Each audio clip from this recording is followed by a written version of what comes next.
Hi everyone, it's Nicole. Welcome back to my channel and another paper crafting video. Welcome to day 4 of the Craftoween 2025 series from Spellbinders. And today we're going to create a pretty cute Halloween card with the day 4 dies. So first we're going to open up our box, take out our day 4 envelope, and see what's inside. Now my goal with this series is to have approximately a 10-minute video each day. Today is a little bit longer, but only about a minute longer than 10 minutes.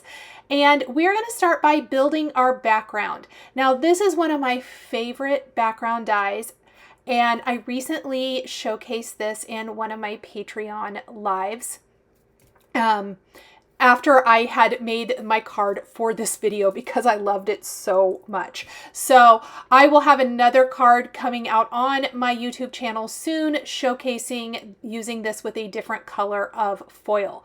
I am using the Luxe Damask. This was a February 2025 BetterPress of the Month die. Now, yes, it would be gorgeous with BetterPress with inking and all of that, but I am using this with the foil, the Glimmer hot foil system, and some white opaque foil here. So for this particular background, you do have to piece it together. You do want to use the registration acetate that comes with this. As you can see, it lines up perfectly.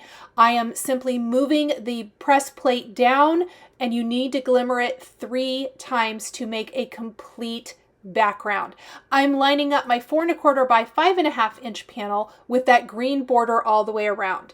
If I can tell you guys to pick up anything, get this Luxe Damask from Spellbinders. You are going to love it. It creates gorgeous background. Look at this. Is that not gorgeous? It is so beautiful. We're creating a very pretty type of background. Totally do not need to use this for Halloween. It's not even a Halloween press plate. But when I pulled out the dies for today, I thought, wouldn't it be cute to create something that's a little bit more excuse me, on the pretty Halloween side rather than traditional. You're going to see a whole assortment in my video series for this box, and I just love it. So there is the panel completely die cut, and we're going to be using our cute ghost. Next, I did use some of these arch dies to die cut an opening, and I'm going to place this in my spatter box and add a little bit of the onyx silk to this just in a couple places. You may notice I had a little smudge. I don't know if I got that when I was foiling or what, but this is not only creates some fun, like distressing, but it also disguises that little smudge on my card. Next, we are going to utilize every bit of this pressed background, including the arch inside, like the positive and negative space. I've also die cut 1 size smaller arch from some brushed white cardstock that I'm using as a frame for my panel. So we've glued the background right to our card base. We have glued our white die cut opening to the back of our damask opening, and on the back of this panel we're actually going to place a piece of acetate. This card features an acetate window. I wanted to stamp my sentiment for this card on the window with cotton white StazOn ink, and we're gonna do that in a little bit. We're gonna go ahead and put together our ghost first. Let's talk about what else I pulled out to use with our ghost today. So the ghost and the banner, the little jack-o'-lantern, the piece of pizza, and even a little cat are included in today's die envelope. I decided I didn't want to use the pizza. I like that I want to pizza you, and I think that's really cute, but I'm going for a little bit more of a feminine look for this card. So I went to my die stash and looked to see what I had. And in my stash, I have the Spellbinders Faux Embroidered Pumpkin set. This is one of my sets actually from my Nichole's Needlework collection. And I love this witch hat that comes in that set. So I actually pulled out the witch hat from that, the florals, the large pumpkin, and the leaves. And you can see that set, yes, it's called Nichole's Needlework, but the pumpkin and the witch hat, all of these things do not have to go just with the embroidery hoop frame. This pumpkin, or pardon me, this witch hat, yes, and the pumpkin, both work really, really nicely with lots of other things. And so I really wanted to showcase kind of going back to some of those older die sets that you might have in your stash or something similar. There's lots of sets with different witch hats. Shop your stash, see what you have that you could mix and match. But I think this little ghostie with her witch hat is super cute, holding her little boo banner. So we're going to place her right there in the window opening, and then down along the bottom edge, I thought it would be cute to have like some little pink pumpkins poking out from the window, just to add that extra little bit of something.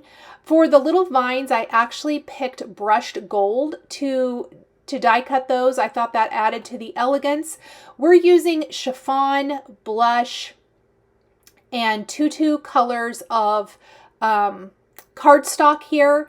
And again, yes, very non-traditional. I know I don't do a ton of non-traditional cards, but sometimes I just love how that looks. And soft pinks with little ghosties and jack-o'-lanterns and all of the things is really just super, super fun. Then we've got our little green leaves. That's really our only other pop of color. I kept it pretty monochromatic for the most part. One of the other things, if you glimmer and then you need to die cut and you need to use a repositionable tape to die cut your opening, you may notice that there's like a little void area right underneath my ghost. That is because when I die cut the openings, it actually lifted up some of the foil. It was foiled perfectly, as you saw at the beginning of the video. And I was a little bit bummed and I thought I might have to redo it, but I had all along planned to have some pumpkins down along this bottom edge. And so I thought, you know what? They're going to hide that or disguise the fact that there's that little void where we really should have that damask. So that ended up working out in this case, but I just did want to warn you that if you are, want to utilize the whole thing, you have to be a little bit more careful when you are taping your dies in place to lift those up.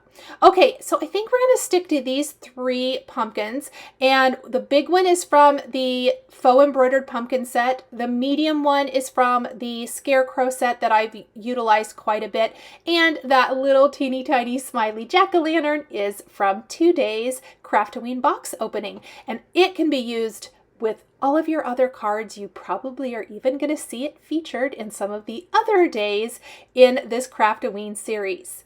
So just as a reminder, Craftoween 2025, I will be sharing a new 10-minute or approximately 10-minute video every day now through the end of August 2025.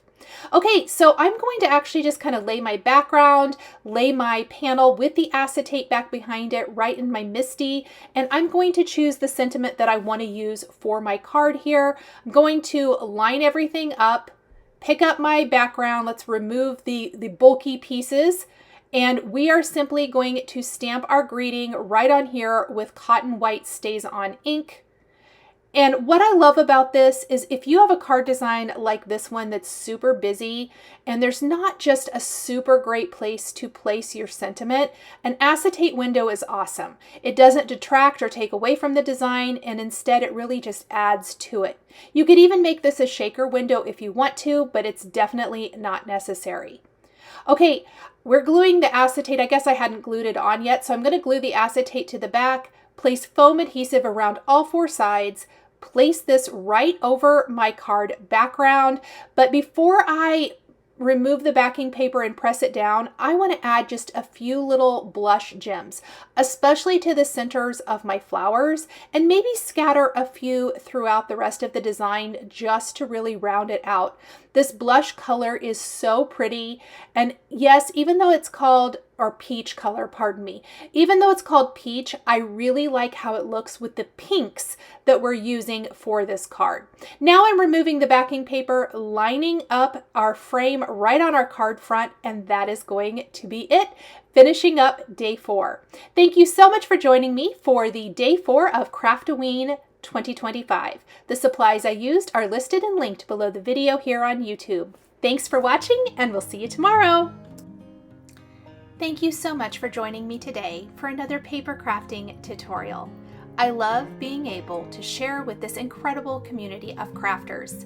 I want to give a huge shout out and special thank you to my amazing Patreon members. If you're interested in joining Patreon, please click the link in the description underneath the video here on YouTube. Patreon is a private community where you can support more of what I do. There is exclusive content, information, and behind-the-scenes content. Top-tier members will receive a handmade birthday card during your birthday month, access to D-Stash, and monthly exclusive lives, plus so much more. We would love to have you join our growing community.